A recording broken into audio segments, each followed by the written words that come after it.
Hey everyone, welcome back to Action for the Soul. This week's Perashat is Perashat Vayera. Perashat begins with this God appearing to Abraham. Up until now, we know that Abraham was a little bit different than Noah. Noah was a little bit of a hermit, the inventor who built the teva. Through his action of building the teva, he ends up warning the people in this roundabout kind of way. When the difference between Noah and Abraham is that Abraham is proactively working the people. He's going out there, meeting the people in the field. He's going out there, he's making a difference. He is someone who is on the front lines of doing outreach for his generation.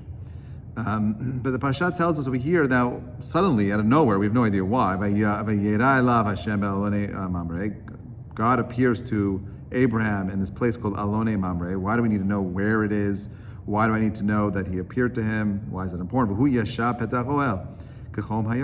And he, we know that he is Abraham, is sitting at the opening of the tent in the heat of the day, which is uncommon. Back in the day, if it was hot, you went inside, you wouldn't sit outside. So all these things are an interesting way of the Torah trying to highlight something unique about Abraham and his nature. First thing we learn is Vayera elav, and he appeared to him. What's the obvious question? He appeared to him and did what? Like, he just like, ta-da, I'm here.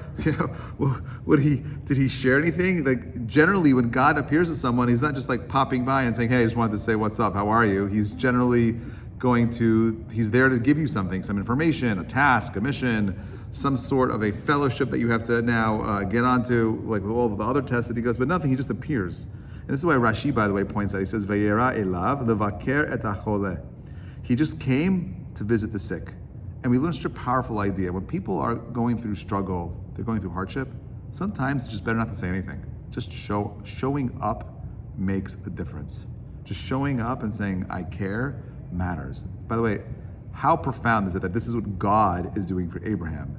When Abraham has been doing this for everyone else, he's just a guy showing up. He's a consistent guy, that mentor who doesn't stop, who's always available, who's always giving, who's always loving, always supportive. That's God. There's no words necessary. He's just coming to show support. Okay? And now Rashi points out that why did he come now all of a sudden? What prompted? Why didn't he come on day one of the circumcision? When did this happen? So Rashi points out that he quotes Amar Rabbi Chama bar Chanina, Yom Shlishi Shel Milahaya. This is the third day of the circumcision. So where was God the first 3 days? He says, Uba Kadosh Baruch Hu B'Shah B'Shlomo. The reason why God came specifically on the third day is that we have a tradition that the third day after a circumcision is the most painful.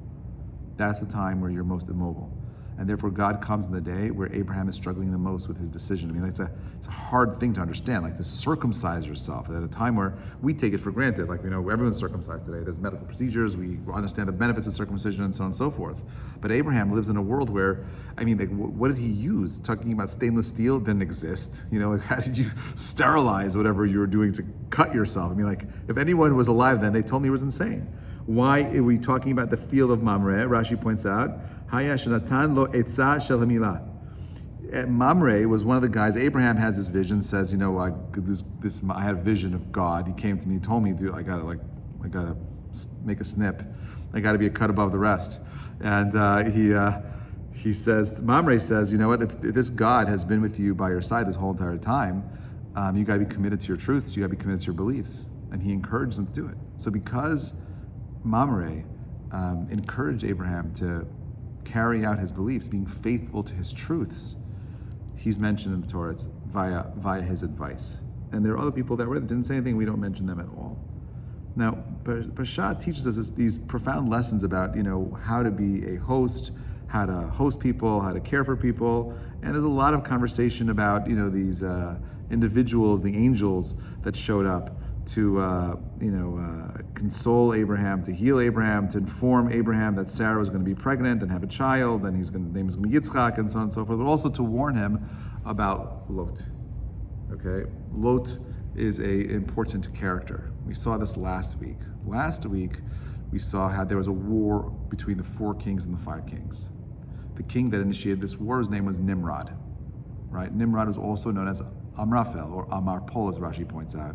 He's the guy that said, fall into the pit. He's the guy that actually pushed Abraham into the fiery furnace in Iraq that they were using to build the bricks for the Tower of Babel. And Amraphel decides to go to war against these 5 kings because he's interested in capturing someone named Lot. And the pasuk says very clearly last week that once Lot was captured, once Lot was in captivity of Nimrod, the war came to an end. And the question is why? Why was it necessary for Nimrod to go to war, to create a world war? This is the first world war mentioned in the Torah, which means that according to the Vilna Gaon, it's the first war of multiple kingdoms against each other. Before, it was just one kingdom against another. But now you had multiple regions fighting against each other. That global battle is the first one recorded. It's the first one ever.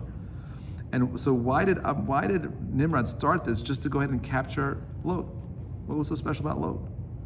So remember, Nimrod hated Abraham. He couldn't stop him, but he saw Abraham as an affront to the world philosophy, an affront to the monarchy, because they were all polytheists. And here's a guy who's talking about monotheism.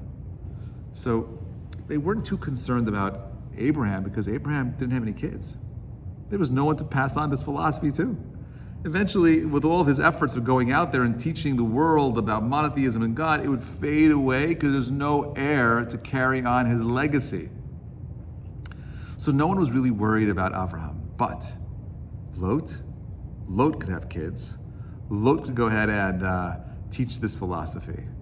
But there's something much more than that. That's not why they wanted Lot. Lot is carrying something else inside of him that most people are not thinking about. We know that after Sodom is destroyed and Lot flees, and his wife is killed because she turns back, instead of looking forward, moving away from the old world and philosophy, she looks back to attach herself to it, she dies. We know the story goes that his daughters, they're in a cave with their dad and they're alone, and they struggle with, well, what are we going to do? We have to do something. Let's be proactively thinking about how we could repopulate the world. They get their father drunk, and he gets drunk, and one daughter has this intimate relation with her father, and she gets pregnant the next night. The other daughter does it as well, and they each have children, Ammon and Moab. Moab ends up later on giving birth to Ruth, and many years later, it's Naamah comes from Moab, from Ammon, and she gets married to Shlomo Melech. Ruth ends up marrying, her grandson is David Melech. So we see that Lot is carrying something else inside of him. You know what he's really carrying? He's carrying the spark, the secret spark of Mashiach. No one knows it. But buried inside of Lot's DNA, Lot's father, we spoke about last week, was Haran, who was the one that was killed, the indecisive man who couldn't make up his mind about what he believed in. Abraham is the very decisive guy who's going out and like fighting for his beliefs. But Lot, even though he's in a bad, wicked country filled with evildoers, okay, he still carries in him the secret spark of Mashiach. And the question is why? Why would he be the guy carrying the secret spark of Mashiach? And the answer that the Kabbalists give us is that he's the last person anyone would expect Mashiach to come from. And therefore, whenever good comes into the world, there is called a kitrug, a katreg, a opposing angel that says to God, the people, humanity, are not worthy of having this savior. They're not worthy of having this kind of divine connection. And therefore, we're going to pull it back. Let's go through all the reasons why humanity doesn't deserve it.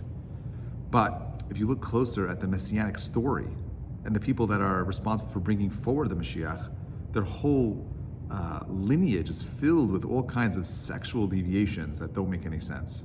Judah ends up having an affair with his daughter-in-law Tamar. Not an affair, he ends up having an intimate relation with her, right? They have a child. Boom, that child is responsible for being the heir of Yishai, of being a direct descendant of the father of King David. King David himself, Yishai, ends up separating from his wife because he's not sure if Ruth was allowed to convert. And therefore he questions his own legitimacy as a Jew. He separates from his mother, but David's mother thought he was wrong. She stayed with him not knowing. It was one of those one-night quick stands with his own wife. Even though he separated, she was pregnant. He assumed that she had cheated on him, and therefore assumed that David was a bastard child. And this is why David was always separated from the other brothers, right? He was illegitimate. David grew up thinking he was a mamzer. He was a bastard. That it was only when Shmuel came to the house and said, God told me, Yishai, Jesse told me, God said, that one of your children is going to be the Messiah.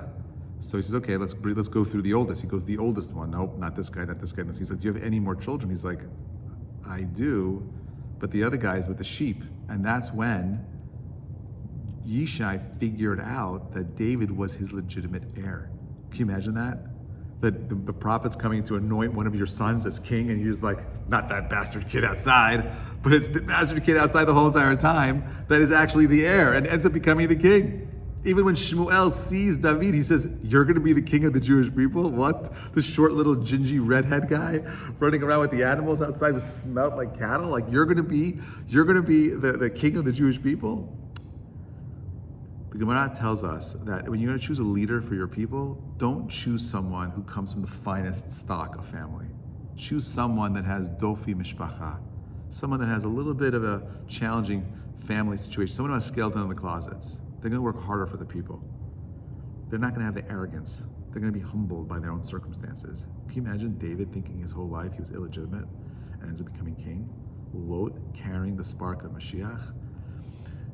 It doesn't make any sense. Why there? It's unassuming. It's humble. The act of a father, a daughter getting their father drunk and that bringing out something profound, holiness, yeah. Who are we to judge other people? Who are we to be in a position to look at, say, oh, that person is not that religious or that person is not good? We're not in a position to do that with anybody. Nimrod is a very visual guy. Lot, there's something unique about him. He's hiding something in him. We're going to capture him and game over. Once we kill Lot, we kill Mashiach. Forget about Avram. Avram can't do this on his own. There's something else hiding inside of him. How do we get him? We got him now. Game over, right? Abraham goes to war, frees him, boom, he's out again. The world starts over. Now the process of Mashiach begins to be birthed, okay?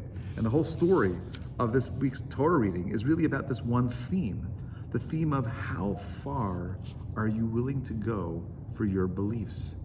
How much are you willing to do for what you believe as being true? Today, we live in a society of complete apathy. No one's willing to fight for anything or anyone. It's all about, I don't want to get involved, I don't want to deal with drama, I just want to live a calm, clean, easy life. And that's not why we're here. We're here to be proactive individuals who are trying to bring good into a world of chaos, just like Abraham. He was wealthy, he could have chilled, he could have had it easy, he didn't do any of this stuff. But real greatness doesn't come from someone who is avoiding doing bad. It comes from the person that's passionately trying to bring good into a world of darkness, bringing light into a world of chaos.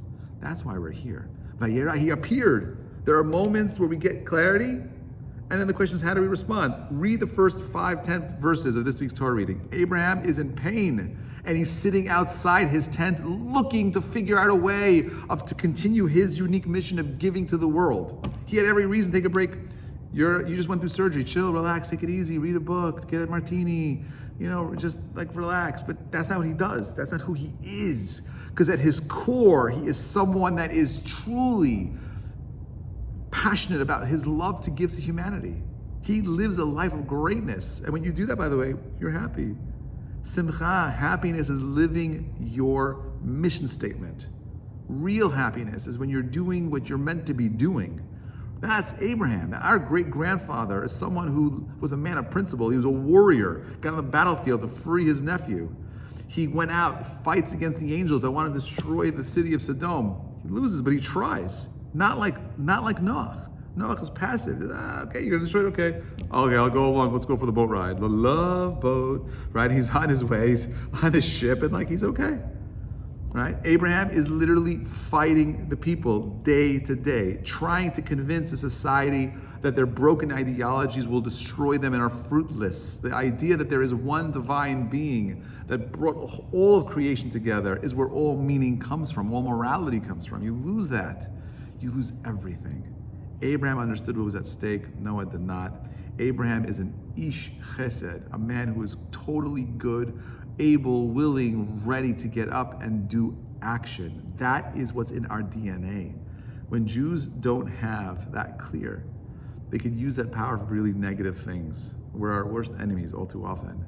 But the reason why we read through these stories and the reason why we read through the Torah over and over again is we need to remind ourselves of what we're here for. I get inspired by a man who is an older gentleman who who had every reason to let go, to stop, to give up, to say, I'm going to retire. But the guy kept on working until the last day of his life. He led a life of meaning because he recognized that every moment of life, every moment of being up here and not down there, is a tremendous amount of potential for us to make the future into a better world. That's our responsibility. You want to understand why God appeared to him, didn't have to say anything, because he appeared, he looked at Abraham, and if God had a smile, it was ear to ear, right? He was just like, boom, like this is my guy, wow. He's passing these tests. And what happens? God tests him more. It doesn't stop. It's not like, okay, circumcision, Dunsky, all right, it's over. No, what ends up happening is that God keeps testing him. Because like every coach that has an awesome, student, you're gonna wanna push that kid to the max. God's pushing us to the max. Every situation we find ourselves in are uniquely catered, designed to make us into the best individuals we can be. Stop being frustrated by the challenge and instead absorb it, lean into it, and you will express your own greatness. Wishing you all a Shabbat Shalom. Thank you so much for tuning in and listening.